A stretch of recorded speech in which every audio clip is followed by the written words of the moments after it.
जातियों की बात आई कहां से? मैं चुनौती से कहता हूं, कोई हिंदू धर्म ग्रंथ दिखाओ इसमें 6000 जातियों के नाम लिखे, कहीं नहीं लिखे। सबसे पहले 2385 जातियां किसने लिखी? Herbert Risley, British census commissioner 1901 में, उसने सारी जातियों के नाम लिखे। दूसरी बात बताता हूं, अगर उसने फिर 1931 की जो आखिरी जनगणना जाति के आधार पर हुई, उसमें 4114 जाति, अगर 4000 भी थी तो ये किसमें लिखा जाना चाहिए था? अल्फाबेटिकल ऑर्डर में। मगर उसमें ऊंचे से नीचे में लिखा गया। ये ऊंच नीच किसने तय की? किसी हिंदू धर्मग्रंथ में लिखा है? चलिए बताइए, तेली ऊंचे कि कुम्हार ऊंचे, माली ऊंचे कि तेली ऊंचे, कहां लिखा है? ये हर्बर्ट रिस्ले के सेंसस कमीशन में लिखा हुआ है।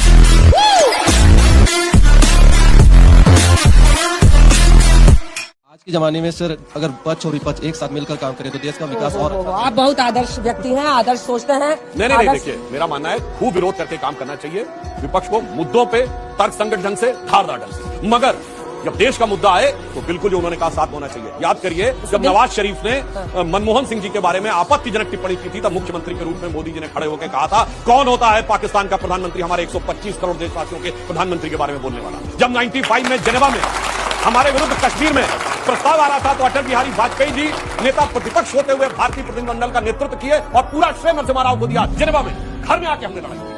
मोदी जी ने घर में मनमोहन सिंह जी से लड़ाई मरी है। ये तो वो कारनामा करते हैं कि पाकिस्तान राहुल गांधी जी का बयान कोट करता यूनाइटेड नेशन से भारत से।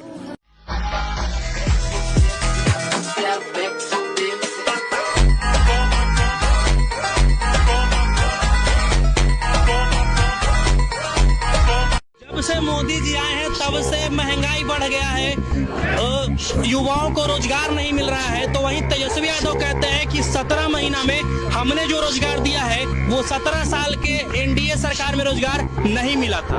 उनके बाबूजी भी 15 साल दिए थे जमीन लेकर के नौकरी, आपने लिए थे क्या?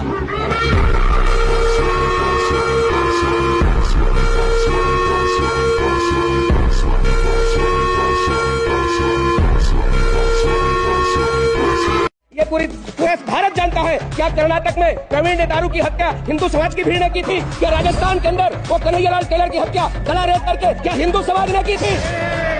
क्या हिंदू समाज है जो अलग अलग जगह पर हंगामा खड़ा कर रहा है? जिस तरीके से हड़ताल पूरे हिंदुस्तान के अंदर हो रही है। राहुल गांधी जी, आपने जो सवाल किया है, जम्मू कश्मीर में बम विस्फोट करने वाला किस समाज का है?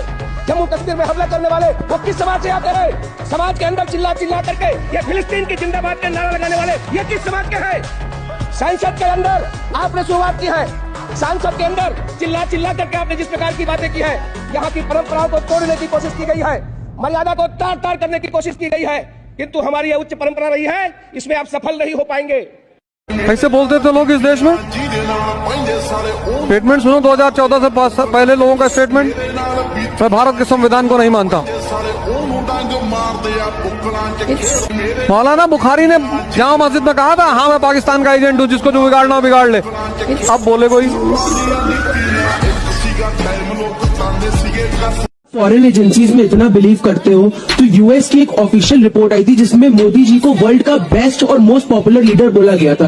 तो I don't think there was any report like that. आपने व्हाट्सएप पे पढ़ा हुआ? अब मैं व्हाट्सएप में मैं विदेश की रिपोर्ट आप सुनिए, अगर विदेश में छपी हर चीज के ऊपर जांच होनी चाहिए। वोल्कर रिपोर्ट, जिसने कहा कि सद्दाम हुसैन ने सीधे तेल के बदले पैसे दिए कांग्रेस पार्टी को, जिसके लिए नटवर सिंह को इस्तीफा देना पड़ा, उन्होंने अपनी किताब one life is not enough में लिखा है, जाके चेक कर लीजिए। और KGB and the world part 2 Mitrokhin archive Vasili Mitrokhin की किताब 2006 में, उसमें लिखा हुआ है कि कांग्रेस पार्टी को सीधे केजीबी से पैसा मिलता था 70 के दशक में। In conversation with A crow, जो एक सीआईए के रिटायर्ड ऑफिसर ने लिखी, उसने लिखा है कि लाल बहादुर शास्त्री जी की हत्या कैसे हुई थी उस पे। और श्वाइजर्स एलेस्टेटे नवंबर 1991 स्विट्जरलैंड की मैगजीन ने स्वर्गीय राजीव गांधी की फोटो के साथ लिखा कि उनका स्विस बैंक में अकाउंट है, 1.87 बिलियन स्विस फ्रैंक का अकाउंट है, जिसमें पहले नॉमिनी सोनिया जी थी और 18 साल का होने के बाद राहुल गांधी जी हो गए। अगर आप छपी छपाई बातों पर जांच करवाना चाहते हैं विदेश में, तो बताइए फिर सबके ऊपर जांच होनी चाहिए। कांग्रेस पार्टी न्याय की बात कर रही है। मैं 4 कानून का हवाला देकर बताता हूं कि देश की जनता के साथ कैसे अन्याय किया कांग्रेस पार्टी और उनकी सरकार ने। सबसे पहला कानून प्लेसेस ऑफ वर्शिप एक्ट 1991 बनाया कि यदि आपके किसी मंदिर को तोड़कर मस्जिद बनाया गया है तो आप कोर्ट नहीं जा सकते हैं। बताइए, हमसे कोर्ट जाने का अधिकार भी छीन लिया गया, हमारे लीगल राइट्स छीन लिए गए इस कांग्रेस की सरकार के द्वारा। दूसरा एक्ट वक्फ एक्ट 1995, यदि हमारे आपके सबके पुरखों की जमीन भी है, उस पे वक्फ बोर्ड कहता है ये हमारी जमीन है, तो आप कोर्ट में नहीं जा सकते हैं वक्फ के खिलाफ, आपको वक्फ के ट्रिब्यूनल ही जाना पड़ेगा। दूसरा, ये कानून बना के हमसे हमारा न्यायिक अधिकार छीना गया। तीसरा, 2013 में ये कांग्रेस पार्टी बना दी थी दंगा नियंत्रण कानून। उसमें क्या था कि दंगा यदि होता है तो सारा का सारा केस बहुसंख्यक के खिलाफ होगा, ये यानी सारे केस में हिंदू लपेटे जाएंगे। वो बिल पास नहीं हो पाया।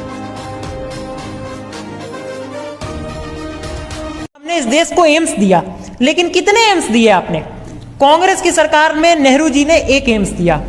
अगला एम्स कब आया? स्वर्गीय अटल बिहारी जी के सरकार में। और कितने एम्स आए? 6 एम्स अटल बिहारी वाजपेयी जी के सरकार में दिए गए। उसके बाद देश में सरकार बनी आदरणीय मनमोहन सिंह जी की। मनमोहन सिंह जी के 10 साल के कार्यकाल में केवल 2 एम्स दिए गए और प्रधानमंत्री मोदी जी के 9 साल के कार्यकाल में 14 एम्स दिए गए हैं। देश में कुल एम्स में से 20 एम्स हमने दिए हैं। क्या बात करते हैं कि विकास नहीं हो रहा है?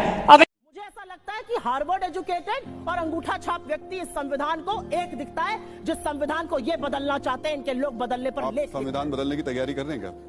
वैसे तो संविधान इस देश में एक बार बदला गया था जब 42वां संविधान संशोधन लाया गया था 1976 में, और सारे लोगों के मानवाधिकार समाप्त कर दिए गए थे। पुलिस आपको पकड़ के ले जा सकती थी, आप कोर्ट भी नहीं जा सकते थे। सारे विपक्ष को जेल में डाल दिया गया था। और कैसे बदला गया था? जब इस देश के हाई कोर्ट ने एक जजमेंट दिया था कि प्रधानमंत्री के रूप में इंदिरा गांधी जी का चुनाव भ्रष्टाचार और धांधली के कारण निरस्त कर दिया था, 6 साल चुनाव लड़ने पर प्रतिबंध लगा दिया था, तब संविधान बदला गया था। तो बदले ये नहीं, बदल चुके हैं वाले ये लोग। जब हम ये क्लेम करते हैं कि हम आने वाले 5 साल में हम देश की इकोनॉमी को तीसरे पर लाएंगे, तो एक जिम्मेवार विपक्ष क्या करता? वो सवाल पूछता, अच्छा भाई बताओ, निर्मला जी बताओ कैसे करने वाले हो, अच्छा मोदी जी बताओ कैसे करने वाले हो, आपका रोड मैप बताओ। ऐसा करते। अब ये भी मुझे सिखाना पड़ रहा है। या फिर कहते हम चुनाव में जनता के बीच जाकर के बताएंगे कि ये तीसरे की बात करते हैं, हम तो 1 नंबर पे लेके आएंगे और ऐसे लेके कुछ तो करते यार। इतने सालों तक सत्ता में रहने के बाद भी कांग्रेस के पास न नीति है, न नियत है, न विजन है, न वैश्विक अर्थव्यवस्था की समझ है, और न ही भारत के अर्थ जगत के ताकत का पता।